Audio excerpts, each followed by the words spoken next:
নমস্কার বন্ধুরা, মায়ের মুখ দেখে আজকের দিনটা শুরু করি। চলো, বাংলায় 12 মাসে 13 পার্বণ তো লেগেই আছে। দুর্গাপুজো শেষ হয়ে গেছে, চলে গেছে দীপাবলিও, কিন্তু পুজোর মরশুম এখনও শেষ হয়নি। চলে আসলো জগদ্ধাত্রী পুজো। আর জগদ্ধাত্রী পুজো মানেই আমরা সাধারণত ভাবি কৃষ্ণনগর আর চন্দননগর। আচ্ছা, ইছাপুরে একদম নবাবগঞ্জে এত কাছাকাছি এত সুন্দর মায়ের পুজো হয়, জানো কি তোমরা?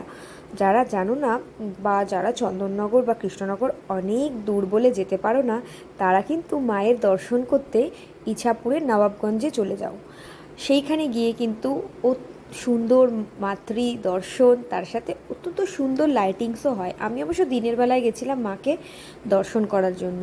তো মাকে দর্শন করে মনটা জাস্ট ভরে গেছিলো। তো আমি তোমাদের জন্য কিছু ক্লিপিংস তুলে এনেছিলাম, যাতে করে আমি তোমাদের সাথেও কিন্তু মায়ের দর্শনটা শেয়ার করে নিতে পারি। তো পার্বতীর অপর রূপ হলো জগদ্ধাত্রী। জগদ্ধাত্রী কথার অর্থ হলো জগতের ধাত্রী, অর্থাৎ ধারণ করতে। তো আমাদের পশ্চিমবঙ্গে তো বিভিন্ন জায়গায় জগদ্ধাত্রী মায়ের পুজো হয়, ধুমধাম করে হয় এই পুজো। আমাদের শ্যামনগরেও হয়, আমাদের কাছাকাছি সব জায়গাতেই মোটামুটি ছোট বড় পুজো হয়। কিন্তু সবথেকে ভালো আমাদের এরিয়ার মধ্যে যদি জগদ্ধাত্রী মায়ের পুজো দেখতে চাও, তাহলে ইছাপুর নবাবগঞ্জে চলে যাও। আমি কিছু মায়ের প্রতিমা দর্শন তোমাদের করাচ্ছি, তো তোমরা আমার সাথে প্রতিমা দর্শন করে পুণ্যলাভ করতে থাকো। তো চন্দননগরে জগদ্ধাত্রী পুজো যে হয়, সেখানে কিন্তু আলোকসজ্জার জন্য খুব বিখ্যাত, মানে খুব সুন্দর লাইটিংস হয়। আর নদিয়ার যে কৃষ্ণনগরে জগদ্ধাত্রী পুজো হয়, সেটাও খুব পরিচিত, কারণ সেখানে শোনা যায় যে মহারাজা কৃষ্ণচন্দ্র রায়ের রাজত্বকালে প্রথম শুরু হয় সেই পুজো। এখন এর পিছনে লুকিয়ে আছে অনেক অজানা কাহিনী। তো চলো ভিডিওটা দেখি, আর তার সাথে সাথে কিছু কাহিনীও তোমাদের সাথে শেয়ার করি। তো এই দেখো, একদম নদীর পাড়ে গঙ্গার পাশে মায়ের পুজো, এত ভালো লাগবে ওখানে গেলে, জাস্ট ভাববেই না। তারপরে দেখো আমি কোথায় এসেছি বলো তো, সৌম্যর স্কুলে চলে এসেছি। সৌম্য আই কার্ডটা হারিয়ে ফেলেছিল, জানো তো। তো সেই আই কার্ডটা আবার ইস্যু করার জন্য, মানে আবার নতুন করে ডুপ্লিকেট আই কার্ড তোলার জন্য দেখো স্কুলের অ্যাপ্লিকেশন লেটার লিখতে হলো, চালান কাটতে হলো। আর স্কুলে গিয়ে এই পুষিটার সাথে দেখা হয়ে গেল, অনেকক্ষণ ওর সাথেও আনন্দ করলাম। তো দেখো কি মিষ্টি, আমাকে দেখে এগিয়ে আসছে। তো আমি সৌম্যর জন্য আই কার্ড নিয়ে নিলাম, আই কার্ডের জন্য অ্যাপ্লাই করে দিলাম। এখন 7 days লাগবে আই কার্ড হাতে পেতে। তো সৌম্য না অনেক ভুলো মন, জানো তো। ও প্রচণ্ডই কেয়ারলেস। ও সমস্ত জিনিসপত্র স্কুলে রেখে চলে আসে, হারিয়ে ফেলে। কখনো পেন্সিল বক্স, কখনো কিছু বই, কখনো মানে কি যে বলি, আর বাচ্চাকে আর বলে আর কিছু শেখাতে পারি না। যাই হোক, দেখো কাজটা সেরে, যাই হোক বাচ্চারা তো ভুল করবেই। তো কাজটা সেরে আমি বাইরে বেরিয়ে গেলাম, স্কুল থেকে বেরিয়ে গেলাম। তো স্কুল থেকে বেরিয়ে আবার যখন ফিরছি নবাবগঞ্জের, আবার মা অনেক পুজো হয়, অনেকগুলো পুজো হয়। দেখো আবার একটা প্যান্ডেলের সামনে চলে এসেছি, একদম গঙ্গার পাশের পুজো।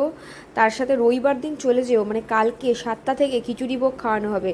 তো ডাব কাকু আমাকে বলেছে যে একটা চামচ আর এক বোতল জল নিয়ে চলে যেতে, জাস্ট, আর কিছু না। তারপরে দেখো, এইবার দেখো নদীর ভিউটা তোমাদের দেখাই, মানে অসম্ভব সুন্দর। যারা নেচারকে ভালোবাসো তারা প্লিজ এই জায়গাটায় যেও, নবাবগঞ্জ, ইছাপুর নবাবগঞ্জ, যেখানে মায়ের পুজোও দেখতে পারবে, তার সাথে নেচারকেও এনজয় করতে পারবে। এই সময়টা এত সুন্দর চারিদিক, আর এতটাই ফাঁকা ফাঁকা, শুধু গাছপালা আর প্রকৃতির সাথে সময় কাটাতে যারা চাও একান্তে, তারা অবশ্যই এই জায়গাটায় চলে যেও। দেখো আমি তো ভীষণ আনন্দ করি এই জায়গাটা দিয়ে যখন যাই, মনটা যেন একটা আলাদাই, মানে শান্তি ফিল হয় আমার। যাই হোক, জানো তো, মহারাজা কৃষ্ণচন্দ্র রায়ের রাজত্বকালে নবাব আলীবর্দী খাঁ তার কাছ থেকে 12 লক্ষ টাকা দাবি করেছিলেন রাজস্ব হিসেবে, কিন্তু রাজা কৃষ্ণচন্দ্র তা দিতে অস্বীকার করায় তাকে মুর্শিদাবাদে বন্দি করে রাখা হয়েছিল।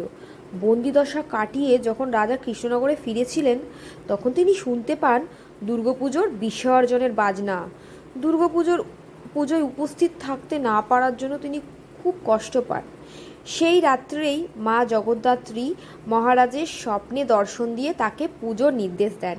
সেই থেকেই মা দুর্গার বিকল্প হিসেবে তিনি মা জগদ্ধাত্রীর পুজো শুরু করেন। এইটাই হলো কৃষ্ণনগরে মা জগদ্ধাত্রীর পুজোর হিস্ট্রিটা। তারপরে দেখো আমি মাছ কাকুর দোকানে চলে এসেছি। এই পথ দিয়ে যেতে যেতে দেখো ঠাকুরও দেখছি, কাজও, সংসারের কাজকর্মও সারছি। তো মাছ কিনে নিলাম, তারপরে চলে এলাম দেখো নদীর পাশেই শিব মন্দিরটা। এত সুন্দর জায়গা, আমার তো গেলে মনে হয় এখানেই সময়টা কাটাই, এখানেই বসে থাকি। মানে অত্যন্ত সুন্দর মনোরম পরিবেশের সাথে যদি সময় কাটানো যায়। তার মধ্যে একটা ঘটনা ঘটে গেল জানো, আমার গ্যালাক্সি S24 আলট্রার পেনটা পড়ে গেছিলো। মোবাইলটা যখন পড়ে গেছিলো লাইভ করতে করতে, তখন এই পেনটাও পড়ে গেছিলো, আমি খেয়ালই করিনি। তারপরে মাকে যখন নমস্কার করছি